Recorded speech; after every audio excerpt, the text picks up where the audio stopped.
Fala aí galera, beleza? Hoje eu quero falar sobre a diferença entre o domain e o bounded context dentro do Domain Driven Design. Por muito tempo esses dois me confundiram. É óbvio que eram coisas diferentes. Tem um capítulo só sobre bounded context no livro azul do Eric Evans. Mas daí tu vai lidar com isso no dia a dia e tem uma pessoa falando que tal coisa é um domínio, outra que é um subdomínio, daí ninguém tá falando sobre bounded context, ou se tiver, tá chamando que a outra falou que era um domínio. Sinceramente, até hoje é assim em muitos lugares que eu participo ou vejo na internet. Não só nos espaços de trabalho que eu participo, mas também nos blogs ou nos vídeos por aí. Para mim, entender a diferença foi crucial para saber como pensar sobre as situações e achar as soluções. Eu queria só deixar claro que talvez um ou outro detalhe que eu disser vai ser diferente do que outra pessoa disse ou escreveu, na internet, nos livros. Nesse vídeo, eu vou falar sobre como eu entendo o conceito de domínio e bounded context, beleza? Se você discordar de algo, não tem problema, fica à vontade para comentar. Mas é assim que eu enxergo esses conceitos e é assim que eu utilizo no meu trabalho. Eu estou utilizando também os termos em inglês na maior parte do vídeo, porque é o que a gente vê com mais frequência na internet e nos grupos de discussões. Em português, a gente falaria domínio para domain e contexto delimitado para bounded context. Eu vou manter, na maior parte do vídeo, o uso dos termos em inglês para ficar mais conectado com os conteúdos na internet. E mesmo que você não saque muito bem de inglês, não tem problema. É um bom momento para já ir se acostumando. Enfim, vamos falar sobre a diferença logo. Eu vou te dar a resposta logo de cara, mas fica até o final para a gente não ficar só no raso e realmente tentar entender esse assunto, beleza? O domínio, ou domain, ele se refere ao espaço onde estão os problemas do negócio ou do produto. Já o bounded context, ou contexto delimitado, ele se refere às soluções para esses problemas. É isso. É isso. Mas vamos mergulhar mais. Primeiro sobre o domain. Ele tá lá no nome do negócio, Domain Driven Design, ou seja, é importante essa parada. Eu falei que ele se refere ao espaço de problemas, né? Mas o que é espaço e que problemas são esses? Vamos de exemplo logo para ficar fácil. Vamos para a área da educação. Imagina que a gente quer criar uma plataforma que seja possível criar cursos, que tenha pessoas aprendendo e outras ensinando. Por que a gente quer criar essa plataforma? Porque a gente chegou a problemas e quer resolvê-los. Ah, olha os problemas aí. Então, por exemplo, a gente percebeu que as plataformas que tem por aí poderiam ser melhores em algumas questões. Pode ser porque são caras demais ou porque as interfaces gráficas são feias, tanto faz. A questão é, quando a gente decide criar uma plataforma de cursos, a gente vai ter problemas para resolver que vão além dos problemas iniciais que a gente viu quando decidiu criar esse produto. Tipo, você quer criar a plataforma porque as plataformas que tem por aí são muito caras, certo? Daí você cria a plataforma. Mas como que professores ou professoras vão criar os cursos nessa plataforma? Como que as pessoas se inscrevem nesses cursos? Como que elas pagam? Como professores ou professoras avaliam alunos e alunas? Como que essas pessoas se comunicam dentro da plataforma? Perceba que a gente começou com um problema, como os altos preços das plataformas existentes, mas quando a gente foi criar uma solução para oferecer algo mais barato, a gente passou a ter outros problemas para resolver? Pois é, tudo isso é o que a gente chama de domínio. E sem perceber, a gente começou a lidar com terminologia também. Por exemplo, a gente vai chamar de professor, educador ou tutor? Vai ser aluno ou aprendiz? A gente vai falar notas da prova ou pontos da prova? E parece bobo, mas são decisões que a gente é obrigado a tomar quando a gente vai para o código e precisa criar no código uma classe ou um módulo chamado student ou pupil. Por exemplo, para estudante ou pupilo. Quando a gente for criar as tabelas no banco de dados, os campos, a gente vai precisar tomar essa decisão também, sacou? E a maneira como a gente se comunica na vida real sobre esses problemas, os termos que usamos, é o que vai ser usado no código e no banco de dados. E sim, isso se relaciona com a famosa Conway's Law, mas que eu só vou falar em outro vídeo. Voltando, esse espaço, ou seja, o domain, contém definições de problemas, lógica de negócio, terminologias e processos. Quando a gente coloca tudo isso de uma forma organizada, para que a gente possa utilizar essas definições todas para criar um software, para programar mesmo, a gente diz que tem um modelo, ou seja, um modelo de domínio. Beleza, mas e o Bounded Context? Ele é o espaço de soluções.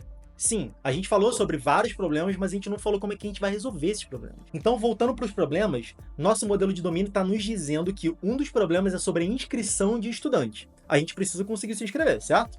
A gente precisa decidir como vamos resolver isso. Quem vai inscrever os alunos e as alunas? Vai ser a professora?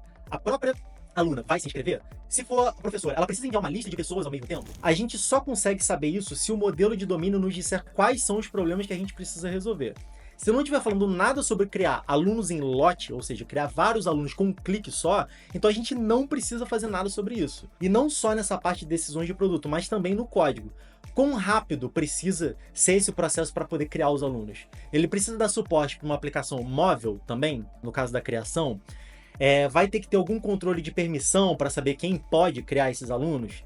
Tudo isso, tanto na parte do produto ou lógica de negócio, quanto na parte da implementação, do código, faz parte desse espaço de soluções que é o Bounded Context. E para esse Bounded Context do nosso exemplo, que vai solucionar a criação de alunos, a gente pode dar um nome para ele, tipo Student Onboarding, por exemplo. Isso pode ajudar na criação de um nome de um módulo ou de uma classe guarda-chuva dentro da aplicação, que vai encapsular toda a lógica relacionada a isso que a gente está falando, ou o nome de um microserviço, por exemplo. Fazendo isso, tanto a galera de desenvolvimento quanto a galera de produto vai estar usando o mesmo termo, sacou? Isso melhora muito a comunicação. Você pode estar pensando que isso que eu estou falando não tem nada a ver com Domain Driven Design, e sim sobre arquitetura. E eu vou te dizer que você está certo e está errado.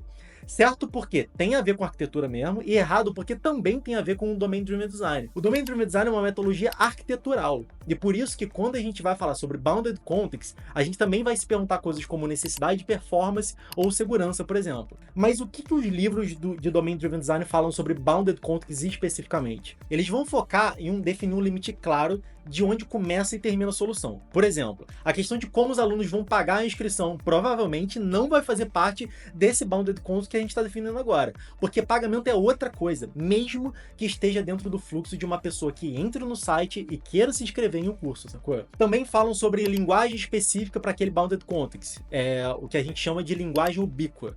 Tá, mas qual a diferença entre isso e os termos de definição que a gente já fez no modelo de domínio? A diferença é que se o domínio define estudante como uma pessoa que pagou para estar inscrito em um curso, possui notas de avaliações e desenvolve trabalhos e, afinal de conclusão, recebe um diploma, para esse Bounded Context só de inscrição das pessoas, um estudante pode ser simplesmente uma pessoa que se inscreveu em um curso. E só. Mas e o resto? Esse Bounded Context não se interessa. Ele não lida com pagamento, por exemplo. Mas na prática, no dia a dia, por que isso importa? Importa porque esse Bounded Context pode ter tabelas no banco de dados relacionadas a estudantes e não precisa de campos relacionados aos pagamentos, por exemplo, independência e isolamento. A gente quer poder crescer, ou seja, a gente quer escalar esse Bounded Context, independente de outros Bounded Contexts ao redor, como de pagamento ou de gestão de cursos, por exemplo. Não só isso, mas também alterar a estrutura dele sem afetar nada, entre algumas outras coisas. Mas como o foco aqui era responder qual a diferença entre domínio e Bounded Context, eu acho que já deu para entender um pouco agora, né? Mas então, se a gente fosse desenhar uma espécie de mapa, a gente teria o domínio e os Bounded Context dentro desse domínio?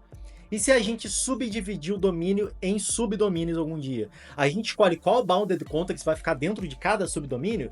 Pois é, essa é uma coisa que é meio abstrata. Eu penso neles como não sendo uma coisa dentro da outra. Ou seja, eu não curto a definição de que o Bounded Context vive dentro de um domínio ou subdomínio. Apesar de muita gente falar que sim. Para mim, o Bounded Context ele trabalha para o domínio. A gente sempre só vai possuir um Bounded Context porque o nosso domínio está pedindo. Mas, essencialmente, se a gente diz que um está dentro do outro, então quando a gente altera um, o outro acaba se alterando também. Isso nem sempre faz sentido. Por exemplo, a gente pode hoje ter um domínio que a gente chama de plataforma de cursos. Daí a coisa começa a crescer pra caramba, a gente passa a querer agregar vários problemas para poder resolver, e o nosso domínio fica gigante ao ponto de fazer sentido dividir em subdomínios. Daí a gente passa a ter um subdomínio chamado, por exemplo, docência. Faz sentido que a gente altere a nossa estrutura de Bounded Context? Talvez não. E outra, pode ser que um Bounded Context atenta a mais de um subdomínio? É raro, mas pode ser. O exemplo fácil é o Bounded Context, por exemplo, de controle de acesso, de login mesmo. Em muitos casos pode ser que ele atenda vários subdomínios que precisam identificar quem é a pessoa que está logada. Por isso eu prefiro entender eles como algo separados, mas que estão conectados. Isso faz sentido para você? Você vê de alguma forma diferente? Comenta aí, bora papear sobre, porque eu sempre gosto de ouvir pontos de vista diferentes e aprender. Se você aprendeu alguma coisa com esse vídeo, você pode deixar um like nesse vídeo, porque isso me ajuda muito a aumentar a audiência desse canal e me incentiva também a criar mais vídeos. Obrigadão mesmo, obrigado por ver esse vídeo até aqui e até a próxima.